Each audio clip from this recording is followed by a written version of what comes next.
السلام عليكم ورحمة الله وبركاته. الحمد لله وكفى وسلام على عباده الذين اصطفى. أما بعد، أعوذ بالله من الشيطان الرجيم. بسم الله الرحمن الرحيم. قل إن كنتم تحبون الله فاتبعوني يحببكم الله ويغفر لكم ذنوبكم والله غفور رحيم. صدق الله العظيم. সমস্ত প্রশংসা, সমস্ত তারিফ, সমস্ত গুণগান মহান স্রষ্টার কাছে জানাই, যিনি আমাদেরকে আখিরি জামানার নবী, শ্রেষ্ঠ নবীর উম্মত করে পাঠিয়েছেন এবং তারা হাবিবের ঘরে আনিয়েছেন। কোরআন ও হাদিস শেখা এবং শেখার তৌফিক দিয়েছে, সেজন্য তিনার শুকরিয়া আলহামদুলিল্লাহ। তারপরে পরে জানাই সেই সমানধন্য নবীর প্রতি মানবতার অলঙ্কার কৃষ্ণ যদি মুসাফির হয়ে ধরা ঢুকে এসেছিলেন, যেনার রসিলা আল্লাহ পুরো কায়নাতকে তৈরি করেছে, সেজন্য তিনার উপর দরুদ পাঠ করে সাল্লাল্লাহু আলাইহি ওয়াসাল্লাম। গতবার এই অনুষ্ঠানে আমি আমার সভাপতি সাহেব এবং আমার দুই পাশে বসে থাকা সুদক্ষ বিচারপতি এবং আমার সামনে বসে থাকা বাংলার বিভিন্ন প্রান্ত থেকে আগত ভাইরা আমার, আপনাদের সকলকে ভালোবাসা সালাম জানিয়ে আমি আপনাদের সম্মুখে আল্লাহ রাসূল সাল্লাল্লাহু আলাইহি ওয়াসাল্লামের সিরাতে জিন্দেগি নিয়ে কিছু আলোচনা করব ইনশাআল্লাহ। আল্লাহ আমাদেরকে দুনিয়াতে পাঠালেন শুধুমাত্র তেনার ইবাদত করার জন্য এবং নবীর দ্বীন ও শরীয়তকে ঠিকভাবে মেনে চলার জন্য। কিন্তু আমাদের বড় আফসোস লাগে, আমরা এই দুনিয়াটাকে চিরস্থায়ী ভেবে নিয়েছি। আমরা মনে করছি দিনটা আমাদের একদম সহজভাবে এসছে, এই দিনের জন্য, এই দিনটাকে আগে বানানোর জন্য প্রতিটা নবীদের পরিশ্রম এবং সাহাবাদের মেহনতের দ্বারাই দিন আমাদের কাছে এসছে। আপনারা জানেন কি জানি না, এই পৃথিবী এক সময় অন্ধকার কুয়াশায় আচ্ছন্ন হয়ে গিয়েছিল। ঈসা নবী চলে যাওয়ার পর বাপেরা মেয়েদেরকে হত্যা করত, ছেলেরা মায়েদের সঙ্গে খারাপ সম্পর্ক তৈরি করত, নারীগুলোকে জেন্দা পুঁতে দিত, গরিবদেরকে দাসী বানিয়ে রাখত। পুরো পৃথিবী অন্ধকার দাওয়ানায় দাও দাও করে চলছে। ঠিক এমনই সময় আল্লাহ পাক রহমাতাল লিল আলামিন সাইয়্যিদুল মুরসালিনকে এই পৃথিবীকে ধন্য করে পাঠালেন। সেই নবীকে পেয়ে পুরো কায়নাত ধন্য, খুশি। সেই নবীর বয়স যখন 40 বছর হলো, আল্লাহ বলছে, হাবিব আপনার কাজ আপনি শুরু করে দেন, আপনাকে যে জন্য পাঠিয়েছি আপনি সেই কাজ শুরু করে দেন। এমনটা বলার সাথে সাথে আল্লাহ নবী আবার আল্লাহর কাবা শরীফের পাশে দাঁড়িয়ে চলে গেলেন। কাবা শরীফের পাশে দাঁড়িয়ে বললেন, লা ইলাহা ইল্লাল্লাহ। এলাকার মানুষেরা আলা মুহাম্মাদুর রাসূলুল্লাহ, নেই কোনো ইলাহা আল্লাহ ছাড়া, আর আমি মুহাম্মদের আখিরি রাসূল, এটাকে মেনে নাও, এটাকে বিশ্বাস করে নাও, কামিয়াবি হয়ে যাবে। আল্লাহ নবী এই কথা বলার সঙ্গে সঙ্গে এলাকার মানুষের আল্লাহ নবীর দিক দিয়ে মুখ ফিরিয়ে চলে যায়। পরের দিন আবার নবী আবার কাবার পাশে দাঁড়িয়ে এলাকার মানুষদের ডাক দিলেন, এলাকার মানুষেরা শোনো, লা ইলাহা ইল্লাল্লাহ আলা মুহাম্মাদুর রাসূলুল্লাহ, নেই কোনো ইলাহা আল্লাহ ছাড়া, আর আমি মুহাম্মদের আখিরি রাসূল, এটাকে মেনে নাও, এটাকে বিশ্বাস করে নাও। এমনটা বলার পর হতবাক আবু জেহেলের সৈন্যরা এগিয়ে গিয়ে আল্লাহ নবীর সঙ্গে বেয়াদবি করেছিল। তৃতীয় দিন আবার আল্লাহ নবী শুধু এই দিন ইসলামটাকে আমাদের কাছে আগিয়ে বাড়িয়ে দেওয়ার জন্য, আমাদের কাছে ফিরিয়ে দেওয়ার জন্য আল্লাহ নবীর সিরাতে জিন্দেগি কত কষ্টময়। দেখো, নবী আমার 3 দিন পরে কাবা শরীফের পাশে গেলেন। কাবার পাশে একটা উঁচু জায়গা ছিল, ওই জায়গায় দাঁড়িয়ে আল্লাহ নবী এলাকার মানুষকে বলেছে, এলাকার মানুষেরা শোনো, লা ইলাহা ইল্লাল্লাহ আলা মুহাম্মাদুর রাসূলুল্লাহ, নেই কোনো ইলাহা আল্লাহ ছাড়া, আমি মুহাম্মদের আখিরি রাসূল, এটাকে মেনে নাও। আল্লাহ নবীকে এই কথা শুনে হতবাক আবু জেহেল আল্লাহ নবীর নূরময় চেহারায় হাত পর্যন্ত তুলে দিয়েছিল। এই দিনের জন্য আল্লাহ নবীর গায়ে যদি হাত তুলতে পারে, নবী আমার ইসলামের জন্য কত কষ্ট করেছে। দেখো, আল্লাহ নবী এই কাঁদতে কাঁদতে এই চোখে ভরা পানি নিয়ে আল্লাহ নবী বাড়ি ফিরতে লেগেছে। হঠাৎ করে রাস্তার মাঝখানে আবু বকর সিদ্দিক সঙ্গে দেখা হয়ে যায়। আল্লাহ নবী আবু বকরকে দেখে ওই অবস্থাতে বলছে, আবু বকর তুমি কি আমাকে মেনে নেবে? হযরত আবু বকর রাদিয়াল্লাহু আনহু বলেন, রাসূলুল্লাহর বেটা মুহাম্মদ সাল্লাল্লাহু আলাইহি ওয়াসাল্লাম, আপনি কি কথা শোনাতে লেগেছেন? আল্লাহ নবী বলেন, আবু বকর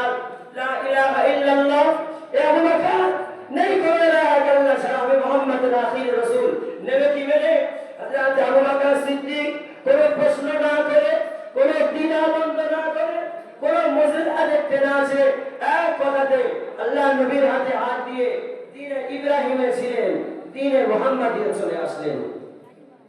একটা হলো দ্বীন ইসলামের দিকে একটা সবে আগিয়ে আসলো। এখন আবু জেহেলের বড় শখ ছিল আবু জেহেল যে মানুষের প্রভু হবে। আবু জেহেল শুনছেন তো, এটা আবু জেহেলের বড় শখ ছিল যে মানুষের প্রভু হবে। সেজন্য আবু জেহেল বিভিন্ন দিক দিয়ে আল্লাহ নবীকে রোকার চেষ্টা করলো, কিন্তু একের পর এক ইসলামের দিকে আগিয়ে আসতে লেগেছে সবাই। যখন কোন দিক দিয়ে আল্লাহ নবীকে রুখতে পারলে না, ওই সময় মক্কার সন্ত্রাসীরা বসে মিটিং চালু করেছে। ওই মিটিংয়ে আবু জেহেল প্রকাশ্য ফয়সালা দিচ্ছে, কি করা যাবে বলো। এক এক করে তো মুহাম্মাদের দিকে সব লোক পড়ে যেতে লেগেছে। কে আছে বলো, মুহাম্মাদের শের মোবারককে কেটে নিয়ে আসতে পারবে? নাউজুবিল্লাহ মিন যালিক। একটা যুবক উঠে দাঁড়িয়ে বলছে, আমি পারবো, কি দেবে? যাও, চলে যাও, অনেক পুরস্কার দেওয়া হবে, অনেক অর্থ দেওয়া হবে, অনেক ঘোড়া দেওয়া হবে। ওই সময় ওই যুবকটা তরোয়াল নিয়ে রওনা দিয়েছে। যে ছিল খাত্তাবের বেটা উমর, তখন ফারুক ছিল না, হযরত ছিল না, রাদিয়াল্লাহু আনহু ছিল না, উমর হযরত কিছুই ছিল না। যুবক তরুণ খুদের গরম ঘোড়ার পিঠে করে যেতে লেগেছে। যাওয়ার আগে বলছে, নেমেছে, শোনো, এ আবু জেহেল শোনো, তাড়াতাড়ি রেডি করো, মাল পানি রেডি করো, আমি যাবো আর আসবো। অর্থাৎ 39টা হয়েছে, আর 40 হতে দেবো না। অর্থাৎ ওই সময় সবে নবী পাককে 39 জন মেরেছে, আর মানতে দেবো না। কিন্তু আল্লাহর কুদরত বুঝে আল্লাহ জানিয়ে দেয়, মা তুমি জলদি করে যাও, আমি আল্লাহ তোমাকেই 40 বানিয়ে দেবো। সুবহানাল্লাহ। আল্লাহ নবীকে উমর ফারুক যাচ্ছে তরোয়ালকে হাতে নিয়ে। মনে রাখবেন, আল্লাহ পাকের রুহানিয়াতের প্রচারের জন্য, সমস্ত নবীরা মেহনত করেছে এবং সাহাবা হুজুরদের উপরে জুলুম অত্যাচার হয়েছে, নবীদের উপর হয়েছে। তার তুলনায় তোমার আমার উপরে কিছুই হয়নি। ইতিহাসের পাতা শোনো, যখন উমর রাস্তা দিয়ে যাচ্ছে তরোয়ালকে হাতে নিয়ে, একজন মানুষ খেতিবাড়ির জমিনে চাষ করছিল। সে দাঁড়িয়েছে, বলছে, ভাই উমর, এত ব্যস্ত, কোথায় যাচ্ছ বড় দ্রুত? ওই সময় বলছে, আমাকে রুকুনি, ওই আব্দুল্লাহ বেটা মুহাম্মাদের গর্দানটা নিতে যাচ্ছি। কেন ভাই, কি এমন দোষ করেছে? কাউকে লুটেছে না, লেটেনে, মিথ্যা বলেছে না, বলেনে, দেশের বিরোধী করেছে না, করেনে, গণতন্ত্র হত্যা করেছে না, করেনে, কাউকে মিথ্যা বলেছে না, বলেনে, দেশের বিরোধী কোনো কাজ করেছে না, করেনে। তাহলে কেন ওই এতিম সেই নবীকে মারতে যাও? ওই সময় বলেছিল আবু জেহেল উদবা সাইবা বলেছে, এমন করে নাকি তার মাথা মোবারক নিয়ে আসতে পারলে অনেক পুরস্কার দেবে। ওমর জানে না আমার নবীটাকে শুধু বলছে ওর পুরস্কার দিয়ে মাল পাখি তাই ছুটছে। আজকের দিনে মানুষ জানে না ইসলামটা কি, শুধু বলছে বিরোধী করলে মাল পাখি তাই ছুটছে। অনেক বড় কথা। যখন উমর ফারুক রাদিয়াল্লাহু আনহু রাস্তা দিয়ে যাচ্ছে তরোয়ালকে হাতে নিয়ে, একজন মানুষ বলছে, ভাই উমর, যাওনি, মুহাম্মদকে শহীদ করার আগে তুমি তোমার ঘরে চলে যাও, তোমার বোন আর বোনাই ওই মুহাম্মদের হাতে হাত দিয়ে ঈমানের কালেমা পড়ে শান্তি ছায়াতে চলে এসেছে। হযরত উমর ফারুকের রাস্তাটা ঘুরে গেল, আর রাসূলের দিকে যাচ্ছে না, এবার বোনের দিকে সরেছে।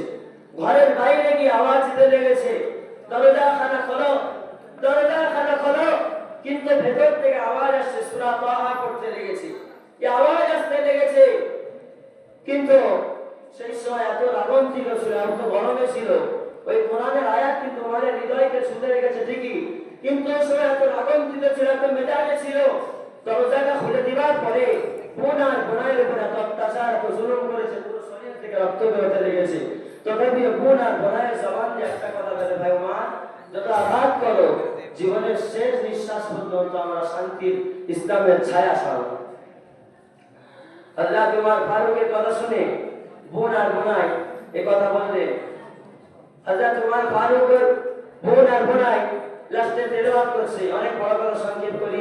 উমর ফারুক লাস্টে বোন তেলাওয়াত করে, বোনাই তেলাওয়াত করে। উমর ফারুক শুনতে লেগেছে, উমর ফারুক শুনতে লেগেছে।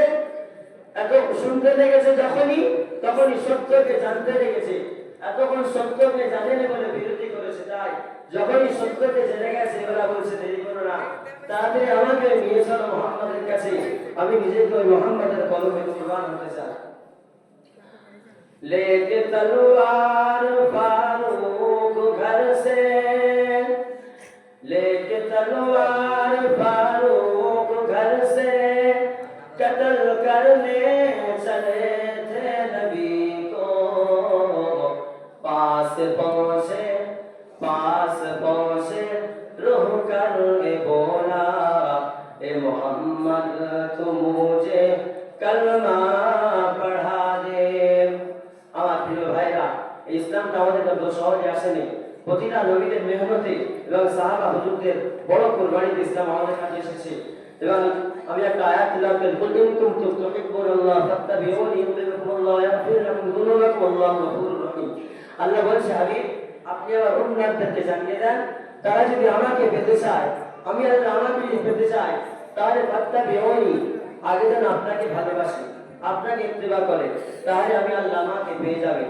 আমার প্রিয় ভাইরা, আল্লাহ নবীর জিন্দেগি যদি আমরা ফলো করি, আমাদের ইসলাম দিন ইসলামটাকে অতি সহজে পেয়ে যাবো। আল্লাহ নবীর 63 বছরের জিন্দেগি যদি আমাদের সঙ্গে মেলায়, আল্লাহ নবীর জিন্দেগির সঙ্গে আমাদের জিন্দেগি যদি মেলানোর চেষ্টা করি, দিন ইসলামের মধ্যে সহজে আমরা ঢুকে যাবো। এই দিন ইসলামটাকে আমরা মজবুত করে ধরার চেষ্টা করবো। ওয়া আখিরু দাওয়ানা আলহামদুলিল্লাহি রাব্বিল আলামিন।